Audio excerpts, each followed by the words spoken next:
नमस्कार, hello and welcome to all. आप सभी का स्वागत है genius academic and competitive classes में। तो कैसे हो आप लोग? आई होप अच्छे होंगे। तो आज हम शुरू करने वाले हैं आपके लिए फिजिक्स खंड खा, जिसके बारे में हम पहले चैप्टर के बारे में चर्चा करेंगे, जिसका नाम है किरण प्रकाशिकी एवं प्रकाशिक यंत्र। जैसा कि हमारा फिजिक्स का जो पहला भाग है खंड का, उसको हमारे लोकेंद्र सर करा रहे हैं और खंड खा आपको मैं कराने वाला हूं, जिसमें हम चर्चा करेंगे खंड खा के पहले चैप्टर किरण प्रकाशिकी के बारे में, किरण प्रकाशिकी और प्रकाशिक यंत्र के बारे में। तो सबसे पहले बात हम चर्चा करते हैं, यानी कि ये पार्ट किसका है? हमारा भौतिक विज्ञान का। तो सबसे पहले हम चर्चा करेंगे भौतिक विज्ञान क्या है, उसके बाद हम टॉपिक पर आएंगे। तो भौतिक विज्ञान क्या है? भौतिक विज्ञान की वह शाखा होती है जिसमें पदार्थ और ऊर्जा की परस्पर क्रियाओं का अध्ययन किया जाता है, जिसे हम भौतिक विज्ञान कहते हैं। और भौतिक विज्ञान के जनक कौन है? न्यूटन है। न्यूटन को भौतिक विज्ञान का जनक क्यों कहते हैं? क्योंकि ऑप्टिक्स नाम से उन्होंने एक पुस्तक लिखी थी, जिसमें जितनी भी प्रकाश से संबंधित घटनाएं हैं या प्रयोग हैं, उसके बारे में हम उस बुक से जान सकते हैं। जितना जानना है उस बुक से जान सकते हैं। और जैसा कि आपको पता है, न्यूटन ने ग्रेविटी यानी गुरुत्वाकर्षण के नियम भी दिए थे, उसके बारे में आपको अच्छे तरीके से पता होगा। और न्यूटन ने गुरुत्वाकर्षण का सार्वत्रिक सिद्धांत भी दिया है। तो इसलिए न्यूटन को भौतिक विज्ञान का हम क्या कहते हैं? जनक मानते हैं या जनक कहते हैं। तो भौतिक विज्ञान क्या होती है? यह विज्ञान की वह शाखा होती है जिसमें किसका अध्ययन करते हैं? जिसमें हम पदार्थ और ऊर्जा की परस्पर क्रियाओं का अध्ययन करते हैं। अब इसमें एक वर्ड आया है पदार्थ। पदार्थ क्या होता है? तो पदार्थ के बारे में हम चर्चा कर ले रहे हैं थोड़ी सी। पदार्थ क्या होता है? पदार्थ कोई भी वस्तु जो स्थान घेरती हो और जिसका द्रव्यमान हो, उसे हम पदार्थ कहते हैं। जैसे पदार्थ मूलतः आपने सुना होगा 3 अवस्थाओं में पाए जाते हैं, लेकिन पदार्थ की अब आपको अवस्थाएं मैं 5 बताने वाला हूं। पदार्थ 5 अवस्थाओं में पाया जाता है। नंबर 1 ठोस, नंबर 2 द्रव, नंबर 3 आपका है गैस, और नंबर 4 प्लाज्मा, और नंबर 5 बोस आइंस्टीन कंडेंसेट। यानी कि वैज्ञानिक बोस और आइंस्टीन ने मिलकर पदार्थ का फॉर्मेशन किया था, जिसका नाम था कंडेंसेट।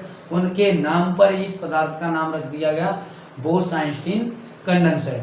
तो आइए आज के टॉपिक के बारे में हम चर्चा करते हैं, किरण प्रकाशिकी और प्रकाशिक यंत्र। तो सबसे पहले हम चर्चा करेंगे प्रकाश के बारे में। सबसे पहले हम चर्चा करेंगे यानी कि लाइट। प्रकाश क्या होता है, इसके बारे में हम चर्चा करेंगे।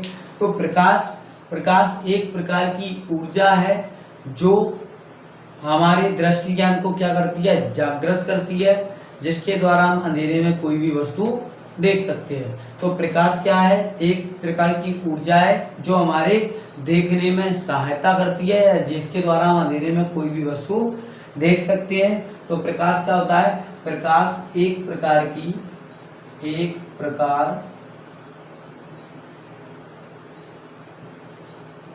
ऊर्जा है, एक प्रकार की ऊर्जा है जिसके द्वारा हम अंधेरे में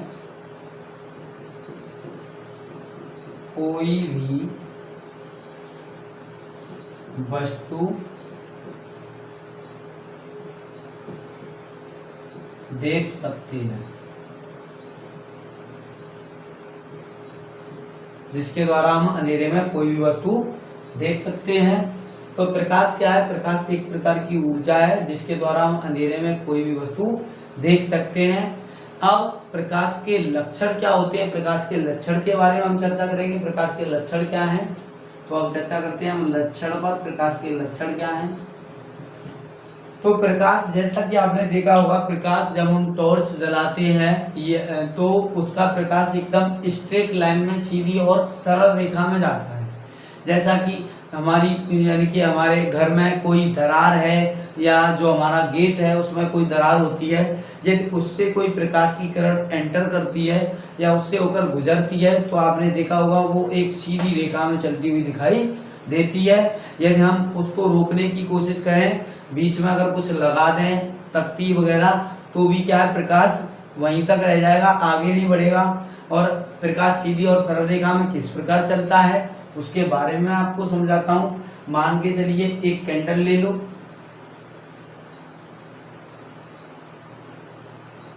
ये कैंडल है,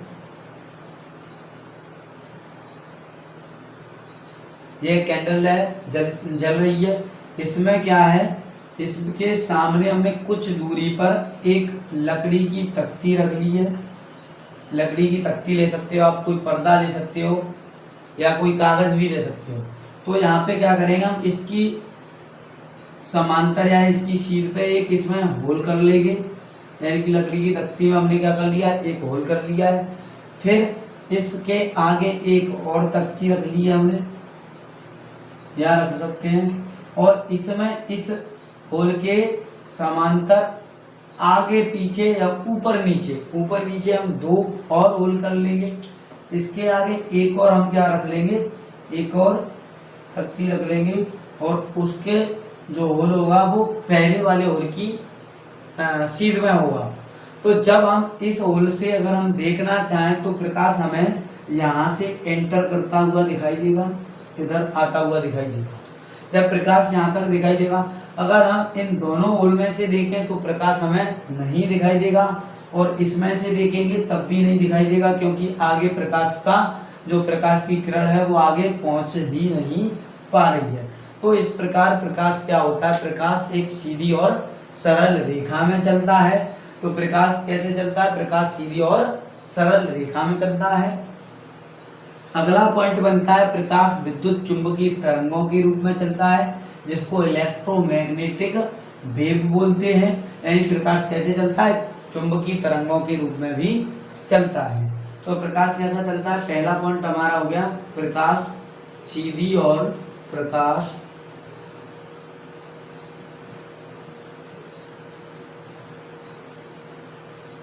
सीधी और सरल रेखा में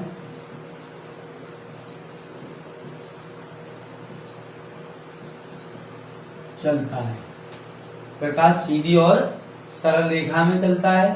नंबर दूसरा मैंने अभी आपको बताया, दूसरा पॉइंट क्या है, प्रकाश विद्युत चुंबकीय तरंगों के रूप में चलता है। प्रकाश विद्युत चुंबकीय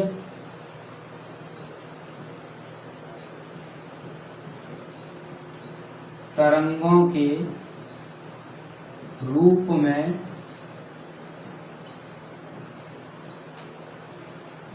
चलता है। नंबर तीसरा है, प्रकाश वायु या निर्वात। अब निर्वात क्या होता है, निर्वात वह स्थान होता है जहां पर वायु उपस्थित ना हो।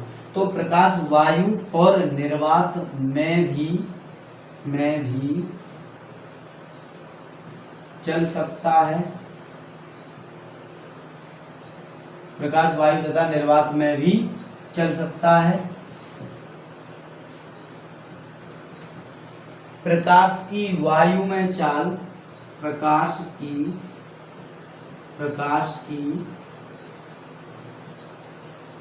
वायु में चाल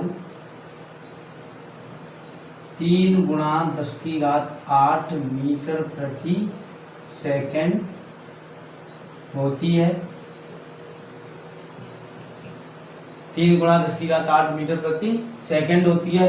यदि हम आप इसको किलोमीटर में कन्वर्ट करें तो किलोमीटर में क्या होती है, ये मीटर में दी गई है, हमें कितनी दी गई, 3 × 10⁸, यानी कि 10⁸ का मतलब है 10⁸. अगर हम किलोमीटर में इसको चेंज करेंगे तो 1 किलोमीटर में आपको पता है कितने मीटर होते हैं, 1000 मीटर होते हैं। तो 1000 मीटर को हम 10⁻³ लिख सकते हैं। इससे क्या होगा, इससे 10⁻³ में से इसमें से 3 माइनस हो जाएंगी, तो हमारी क्या बचेगी, 3 × 5 पावर बचेगी, वो किसमें हो जाएगी, किलोमीटर प्रति घंटा, किलोमीटर प्रति घंटे में आएगी। तो प्रकाश अगर हम देखें तो 3 लाख किलोमीटर प्रति घंटे की चाल से चलता है। तभी तो आप जब देखते हो, जब हम किसी भी एक कमरे में या कहीं से किसी जगह अगर लाइट को हम ट्रांसफर करते हैं तो जैसे ही हम प्लग को स्विच में लगाते हैं तो तुरंत तब तक लाइट वहां पर पहुंच जाती है, यानी कि प्लग झपकते ही पहुंच जाती है। तो इसलिए प्रकाश की चाल सबसे तेज होती है। तो प्रकाश की चाल वायु और निर्वात में लगभग समान होती है। कितनी होती है, 3 × 10⁸ मीटर प्रति सेकंड होती है। अब आपको मैं जल के बारे में बताता हूँ, जल में प्रकाश की चाल क्या होती है। अगला पॉइंट चर्चा करते हैं हम, जल में प्रकाश की चाल, प्रकाश की वायु चाल और प्रकाश की जल में चाल। तो प्रकाश की जल में चाल बेटा होती है 2.25 × 10⁸ मीटर प्रति सेकंड। कितनी होती है, 2.25 × 10⁸ मीटर प्रति सेकंड। इतनी प्रकाश की चाल जल में होती है। अगर इसको भी हम किलोमीटर में कन्वर्ट करेंगे तो हमारी कितनी हो जाएगी, लगभग 2.25 लाख किलोमीटर प्रति घंटे की चाल जल में होती है प्रकाश की। अब चर्चा करते हैं प्रकाश की चाल कांच में भी होती है। तो प्रकाश की चाल कांच में कितनी होती है, तो प्रकाश की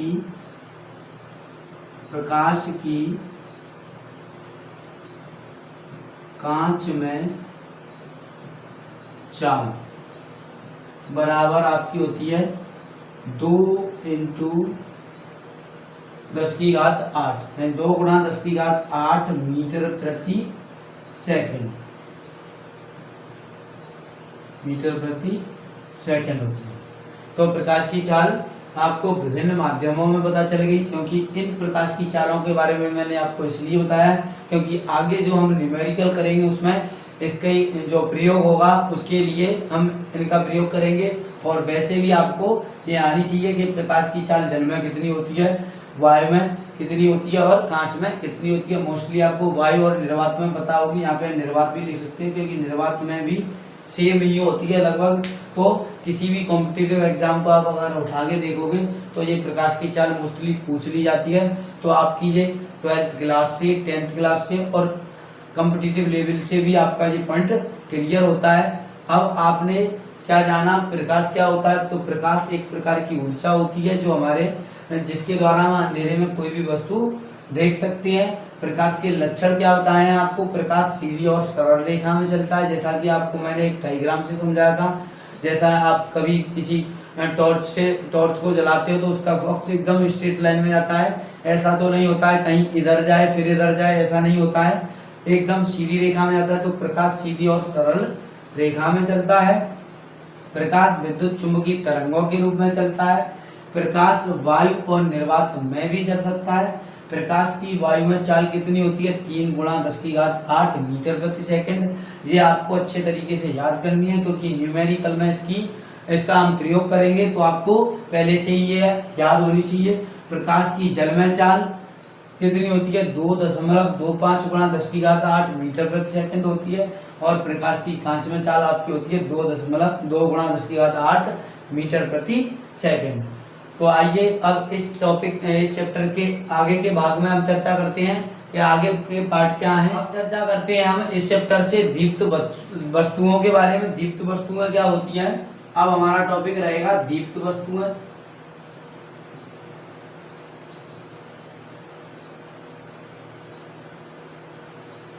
दीप्त वस्तुएं, दीप्त वस्तुओं के बारे में दीप्त वस्तुएं,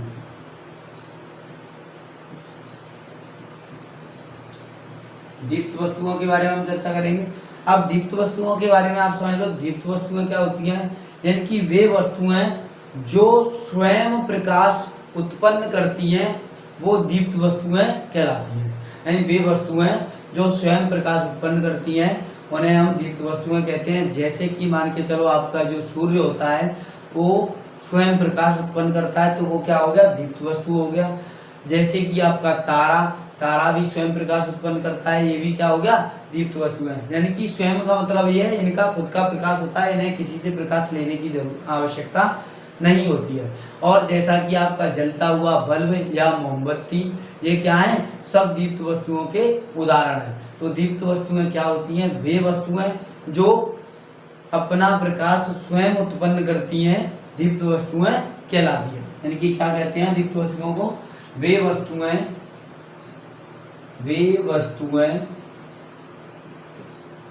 जो स्वयं प्रकाश उत्पन्न करती हैं,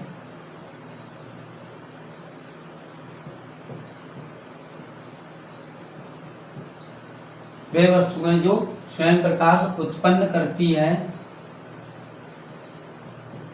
दीप्त वस्तुएं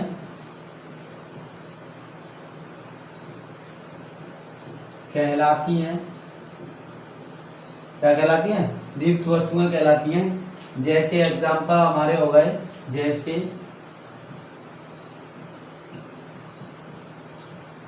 सूर्य, तारा, जलता हुआ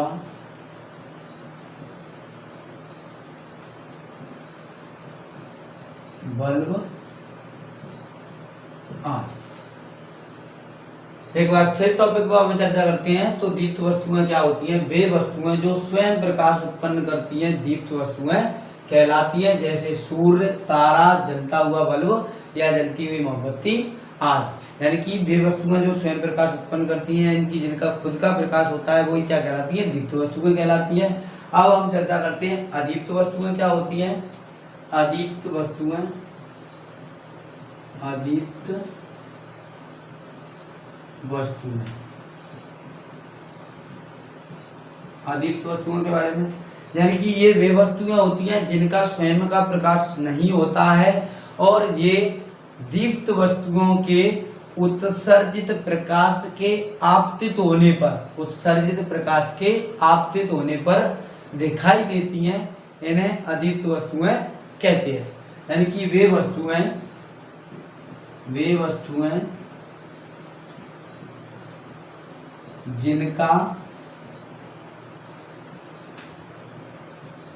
यानी कि जो, ऐसे कर लो, वे वस्तुएं जो स्वयं प्रकाश उत्पन्न नहीं करती हैं,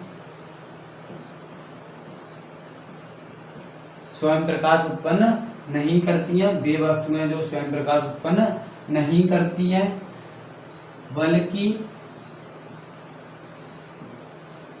दीप्त वस्तुओं के उत्सर्जित प्रकाश के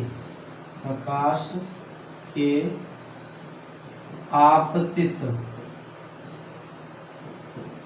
होने पर, आपतित होने का मतलब है उन पर पड़ने से, आपतित होने पर दिखाई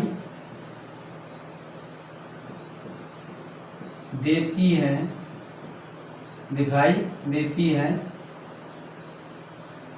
आपतित होने पर दिखाई देती हैं, अदीप्त वस्तुएं कहलाती हैं। अदीप्त वस्तुएं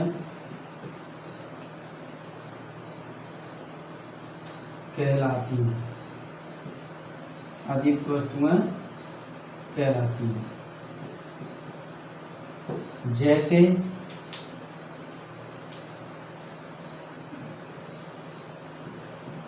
मेज, कुर्सी, चंद्रमा,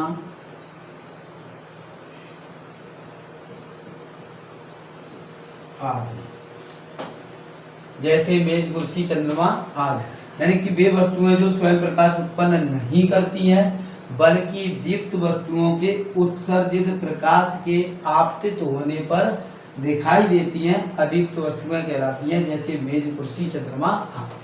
जैसे आपने देखा है, जैसे मेज कहीं अंधेरे कमरे में रखी है तो हमें वो दिखाई नहीं देगी। जब हम उस पर कोई प्रकाश की किरण आपतित करते हैं या जब उस पर हम कोई प्रकाश डालते हैं तो वो क्या है, हमें चमकती दिखाई देती है। ऐसे ही कोई भी दीवार मान सकते हो, कुर्सी, मेज मान सकते हो। और जैसे कि चंद्रमा क्या होता है, चंद्रमा खुद का प्रकाश नहीं होता है, ये क्या करता है, सूरज से प्रकाश लेता है फिर उसको उत्सर्जित करता है। लेकिन दिन में ये हमें उत्सर्जित करता हुआ इसलिए नहीं दिखाई देता है क्योंकि दिन में क्या होता है, दिन के समय सूरज की जो रोशनी होती है वो अधिक होती है, इसलिए वो नहीं दिखाई देता है। सूरज छिपने के बाद चंद्रमा की रोशनी अधिक हो जाती है, यानी कि सूरज की रोशनी नहीं रहती है, इसलिए वो हमें चमकदार दिखाई देता है। तो चंद्रमा भी क्या है, एक अदीप्त वस्तु है क्योंकि इसका ये स्वयं का प्रकाश नहीं है, ये सूरज से अवशोषित करता है इस प्रकाश को। तो वे वस्तुएं जो क्या करती हैं, जिनका स्वयं का प्रकाश नहीं होता है बल्कि दीप्त वस्तुओं के उत्सर्जित प्रकाश के आपतित होने पर दिखाई देती हैं, अदीप्त वस्तुएं कहलाती हैं। जैसे मेज, कुर्सी, चंद्रमा आदि। बिल्कुल जीरो से लेके हीरो की तरफ चलेंगे लेके आपको, यानी कि बिल्कुल लो लेवल से टॉप तक, बॉटम से टॉप तक हमारा जो सफर रहेगा वो बॉटम से लेके टॉप तक रहेगा, यानी कि जिसमें आपको हम बिल्कुल बेसिक से चीजें हाई लेवल तक सिखाने की कोशिश करेंगे। और यदि आपको वीडियो पसंद आती है तो वीडियो को लाइक करें, शेयर करें, कमेंट जरूर करें और वीडियो को ज़्यादा से ज़्यादा अपने फ्रेंडों को शेयर कर दें, जिससे इस लॉकडाउन में उनकी पढ़ाई बरकरार चलती रहे।